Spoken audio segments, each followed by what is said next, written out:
এমন কি আমল আছে যে আমলের বিনিময়, যে আমলের কারণে আমরা হজের সওয়াব আমরা পাবো, ওই আমলগুলো আমরা আজকে থেকে আদায় করা শুরু করে দেই, যাতে কবুল হজের সওয়াব আল্লাহ তাআলা আপনাকে আমাকে আমল নামায় দিয়ে দেই। আপনার ফরজ আদায় হবে না, কিন্তু আমলগুলো যদি আপনি করেন, হজ করলে যেই পরিমাণ সওয়াব আল্লাহ রাব্বুল আলামিন আপনাকে দিবে, আমার আপনার রব, আমার আপনার মালিক এই আমলের দ্বারা আমার আল্লাহ তাআলা আপনাকে হজ করার সওয়াব আপনার আমল নামায় দিয়ে দিবে। আল্লাহর নবী সাল্লাল্লাহু আলাইহি ওয়াসাল্লাম আপাতত 7টি আমলের কথা বলেছে, যে আমলগুলো যদি আপনি করেন আল্লাহ তাআলা আপনাকে হজের সওয়াব দিবেন। তার 1 নম্বরে আপনার মধ্যে মনের নিয়ত থাকতে হবে, মনের নিয়ত আশা আকাঙ্ক্ষা থাকতে হবে।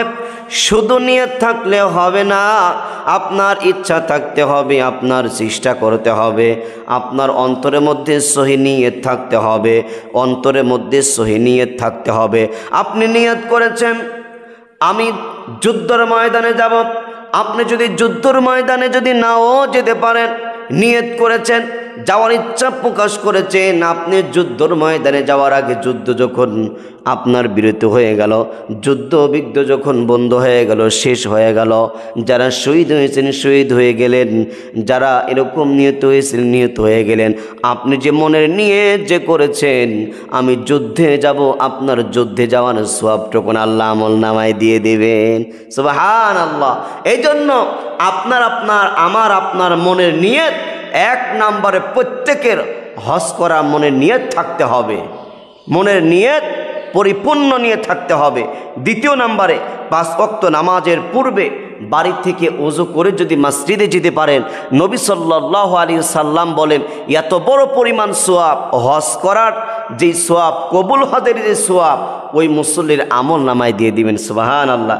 3 নম্বরে ফজর নামাজের পরে, আপনার ফজর নামাজের পরে, সালাতুল ফজর নামাজের পরে আপনি ইরশাদ নামাজ পড়ে যদি বের হতে পারেন, ফজরের পরে তাসবিহ দরুদ যা পাঠ করলেন, কোরআন তেলাওয়াত করলেন, মসজিদ থেকে প্রতিদিন যদি ইরশাদ নামাজ পড়ে যদি বের হতে পারে, তাহলে আল্লাহ রাব্বুল আলামিন আপনাকে কবুল হজের সওয়াব আপনার আমল নামায় দিয়ে দিবেন। 4 নাম্বার, রমজানে যদি কোনো ব্যক্তি উমরা পালন করে, তাহলে ওই ব্যক্তিকেও আমার আল্লাহ তাআলা কবুল হজের সওয়াব তার আমল নামায় দিয়ে দিবেন। 5 নম্বরে হজ যারা করতে যাচ্ছে তাদের পরিবারকে আপনারা ভালোবাসা দিবেন, যারা হজ করতে যাচ্ছে তাদেরকে সহযোগিতা করবেন।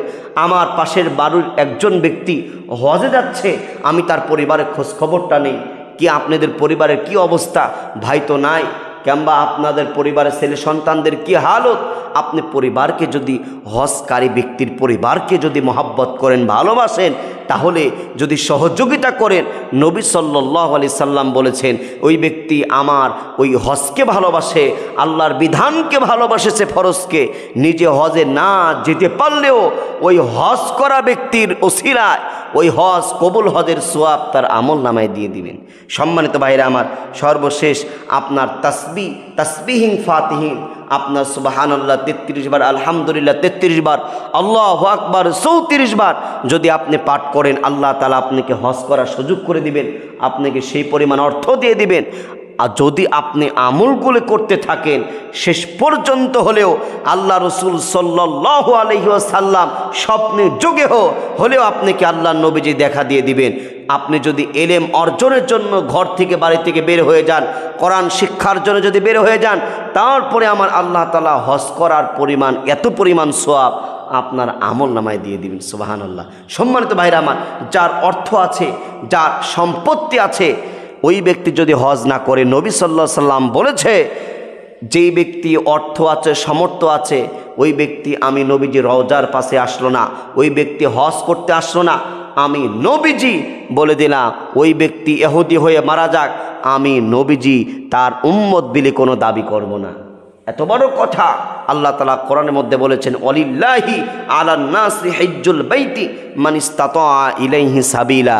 আল্লাহ তাআলা হজকে ফরজ করেছে, ইন্না আউওয়ালা বাইতি উদিয়া লিন নাসি লাল্লাযী বিবাক্কাতা মুবারাকা ওয়া হুদাল লিল আলামিন। কাবা ঘর তওয়াফ করা, হজ করা ফরজ করেছে।